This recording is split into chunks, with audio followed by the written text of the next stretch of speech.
The pound briefly dipped below $1.20 on Friday. This morning we're at $1.21, but it has had that run, particularly against the dollar, that hasn't been great for importers in particular. So if you're importing goods into the country that are priced in dollars like oil, minerals, metals, you'll have noticed this particularly. Chris McDonald is the chief executive of the Teesside-based Materials Processing Institute, also chairs the UK Metals Council that represents more than 11,000 businesses. Joins me now. Morning, Chris. Good morning, Sean. Thank you for inviting me on. No, thanks for being with us. So if the pound gets weaker, how do you see an impact of that? Well, I work mostly in the steel sector, and it's a very globally traded product. So in the immediate term, we'd expect we might get a short-term kick to exports because UK steel will become a bit more competitive on the open market. And we currently export about 40% of the steel that we make in the UK. So this will become more competitive, and we'll see more demand for UK steel as well. But there is a downside too. Most of our UK steel is made from imported raw materials, particularly iron ore. We import 12 million tons of this stuff every year. And the contracts on iron ore are priced in dollars. So as you just mentioned, the dollar price, that's immediately relevant because that starts to become more expensive.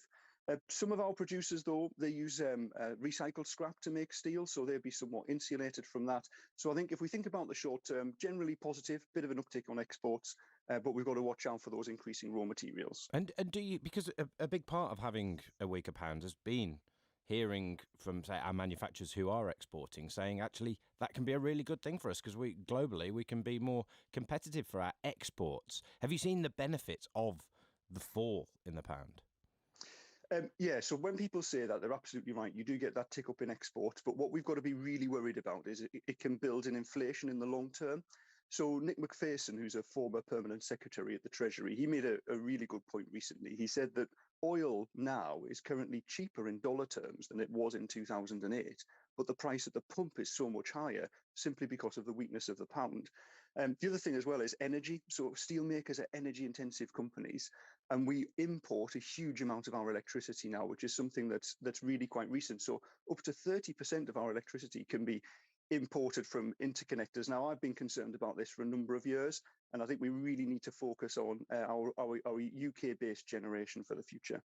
And so if the pound stays around these levels, $1.20, $1.30, rather than maybe the $1.50 we'd have been used to many years ago, what does that mean for the steel industry in the UK?